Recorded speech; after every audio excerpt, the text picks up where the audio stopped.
ഇപ്പോൾ ഗായത്രി വർഷ നമുക്കിപ്പം ടെലിഫോൺ ലൈനിലുണ്ട്. നേരത്തെ മിനു മുനീർ മണിയൻപിള്ള രാജുവിനെതിരെയും ഒപ്പം ജയസൂര്യ, മുകേഷ് എന്നിവർക്കെതിരെയും ആരോപണം ഉന്നയിച്ചിരുന്നു. ഇതിൽ ചില വിവരങ്ങൾ ഗായത്രി വർഷയുമായി പങ്കുവച്ചു എന്നാണ് മിനു മുനീർ നമ്മളോട് പറഞ്ഞത്. ഗായത്രി വർഷ നമുക്കൊപ്പം ചേരുന്നു തത്സമയം. Gayathri, very good morning. Good morning doctor Arun. Gayathri, Minu Muneer ഇത്തരം കാര്യങ്ങൾ എന്തെങ്കിലും ഗായത്രിയുമായി പങ്കുവച്ചിരുന്നോ എപ്പോഴെങ്കിലും? മിനു പങ്കുവച്ചിരുന്നു. മിനു ഒരു ജനറൽ ആയിട്ടുള്ള ഒരു സ്റ്റേറ്റ്മെന്റ് അല്ല എൻ്റെ അടുത്ത് പറഞ്ഞിരുന്നത്. നമ്മുടെ എടാ തടിയ എന്ന് പറയുന്ന സിനിമയുടെ ലൊക്കേഷനിൽ ഞാനും മീനുവും ഒന്നിച്ച് അഭിനയിച്ചിരുന്നു. അതിൽ ഒരാള് മണിയൻപിള്ള രാജേട്ടന്റെ ഭാര്യയായിട്ടും ഒരാൾ ഇടവേള ബാബുച്ചേട്ടന്റെ ഭാര്യയായിട്ടുമാണ് അഭിനയിച്ചത്. അപ്പൊ ആ സമയത്ത് ഒരു ദിവസം ഭയങ്കര ചെയർഫുള്ളാണ് മിനു ലൊക്കേഷനിൽ. ഇങ്ങനെ പാട്ടൊക്കെ പാടി അടിച്ച് ഭയങ്കര സന്തോഷമായിട്ട് ഓടിച്ചാടി നടക്കുന്ന ആളാണ്. അപ്പൊ ഒരു ദിവസം ലൊക്കേഷനിൽ വന്നപ്പോൾ പുള്ളിക്കാരി ഭയങ്കര മൂഡ് ഓഫ് ആണ്, തലവേദനയാണ് എന്നൊക്കെ പറഞ്ഞു. അപ്പൊ കൂടുതൽ മൂഡ് ഓഫ് ആയി ഉച്ചയൊക്കെ ആകുമ്പോഴത്തേനും നമ്മൾ ചോദിച്ചു എന്താണ് ഇത്രയും തലവേദന, എന്താ പ്രശ്നം എന്നൊക്കെ ചോദിച്ചപ്പോൾ എന്നോട് പറഞ്ഞു അതല്ല പ്രശ്നം, ഇന്നലെ രാത്രി മണിയൻപിള്ള രാജേട്ടൻ വന്ന് ഡോർ നോക്ക് ചെയ്യുകയും മോശമായി സംസാരിക്കുകയും കൂടെ കിടക്കണമെന്ന് പറയുകയൊക്കെ ചെയ്തു. ഭയങ്കര ഇഷ്ടമാണെന്ന് പറഞ്ഞു എന്നാണ് പറഞ്ഞത്. എനിക്കത് ഭയങ്കര ബുദ്ധിമുട്ടായി തോന്നുന്നുണ്ട്. ഞാൻ റൂം മാറിയാന്ന് കുറച്ച് കാലമായതുകൊണ്ട് എനിക്ക് എൻ്റെ ഒരു നിജസ്ഥിതി റൂം മാറിയാലോ എന്ന് ആലോചിക്കുകയാണ്.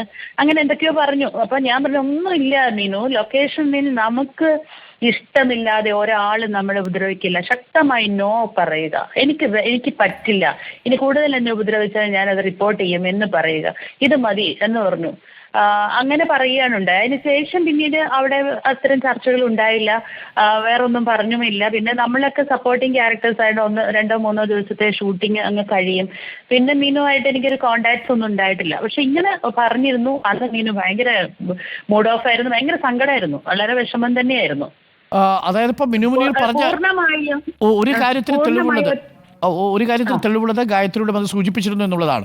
മറ്റു ചില കാര്യങ്ങൾ, ജയസൂര്യയുടെ കാര്യം, മുകേഷിൻ്റെ കാര്യം ഒക്കെ ഇപ്പോൾ പറയുന്നുണ്ട്. പല പല ഘട്ടങ്ങളിലായി ഇവർ സമീപിച്ച രീതി, പ്രൊഡക്ഷൻ കൺട്രോളിൻ്റെ കാര്യം, അതെന്തെങ്കിലും എപ്പോഴെങ്കിലും പറഞ്ഞിരുന്നോ ഗായത്രിയോട്? ഇല്ല, പിന്നീട് ഞങ്ങൾ തമ്മിൽ കോണ്ടാക്ട്സ് ഒന്നും ഉണ്ടായിട്ടില്ല. എനിക്ക് മിനുവിനെ അങ്ങനെയാണ് ഇടാതടിയ എന്നുള്ള ലൊക്കേഷനിലാണ് പരിചയം. അവിടെ ഉണ്ടായ ഇൻസിഡന്റ് മാത്രമാണ് പറഞ്ഞത്. എനിക്ക് ഇപ്പൊ ഇതിൻ്റെ അകത്തുള്ളൊരു എനിക്ക് പറയാനില്ല. മിനു ധൈര്യമായിട്ട് പരാതി കൊടുക്കാൻ മുന്നോട്ട് വന്നിട്ടുണ്ടല്ലോ, പരാതി കൊടുക്കട്ടെ, അതിനുള്ള അന്വേഷണം നടക്കട്ടെ.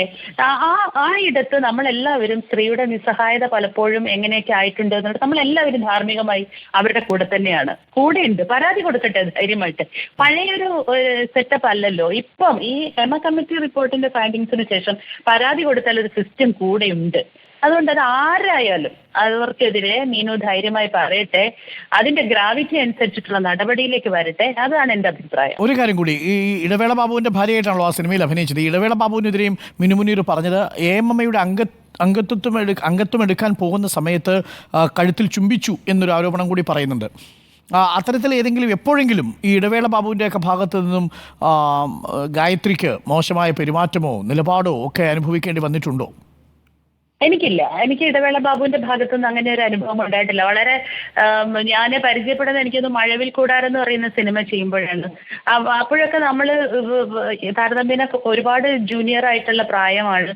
അപ്പൊ അതൊരു കോളേജ് സബ്ജക്റ്റ് ആയിരുന്നു. അടിച്ചു പൊളിച്ച് നടന്ന ഒരു കലാലയ വിദ്യാർത്ഥികളെ പോലെ നടന്നൊരു സൗഹൃദമുണ്ട്, ഇന്നും സൗഹൃദമുണ്ട്. എനിക്ക് ഇതുവരെ അത്തരത്തിൽ യാതൊരു തരത്തിലും ഒരു വാക്കുകൊണ്ട് പോലും അങ്ങനെ മോശമായ രീതിയിലൊന്നും ഇടവേള ബാബു സംസാരിച്ചിട്ടേ ഇല്ല. ഞാൻ സംസാരിച്ച ഒരുപാട് പേര് എനിക്ക് സിനിമയിലുണ്ട്, പക്ഷെ ആ ലിസ്റ്റിൽ ഇടവേള ബാബു ഇല്ല. ഓക്കെ, താങ്ക് യു ഗായത്രി വർഷയാണ് ഇപ്പോൾ നേരത്തെ മിനു മുനീർ പറഞ്ഞൊരു കാര്യം സ്ഥിരീകരിക്കുന്നത്. മണിയൻപിള്ള രാജു അർദ്ധരാത്രിയിൽ തൻ്റെ മുറിയിൽ മുട്ടി മോശമായി സംസാരിച്ചു. ആ കാര്യം ഗായത്രി വർഷയോട് മിനു മുനീർ പറഞ്ഞിരുന്നു എന്നാണ് മിനു മുനീർ പറഞ്ഞത്. ഇപ്പോൾ ഗായത്രി വർഷയും ആ വാർത്ത സ്ഥിരീകരിക്കുന്നുണ്ട്. അങ്ങനെയാണെങ്കിൽ മുകേഷിനെതിരെ, ജയസൂര്യക്കെതിരെ, ഇടവേള ബാബുവിനെതിരെ, ഇപ്പോൾ മണിയൻപിള്ള രാജുവിനെതിരെ, പ്രൊഡക്ഷൻ കൺട്രോളർക്കെതിരെ, ഇപ്പോഴുള്ളൊരു പ്രൊഡക്ഷൻ കൺട്രോളർ വിച്ചുവിനെതിരെ ഒക്കെ മിനു മുനീർ പറഞ്ഞ കാര്യങ്ങൾ അത് അന്വേഷണത്തിലേക്ക് പോകുന്നു. ആദ്യമായൊരു കേസ് ഒരുപക്ഷെ രജിസ്റ്റർ ചെയ്യാൻ പോകുന്നു എന്നാണ് ഞാൻ മനസ്സിലാക്കുന്നത്.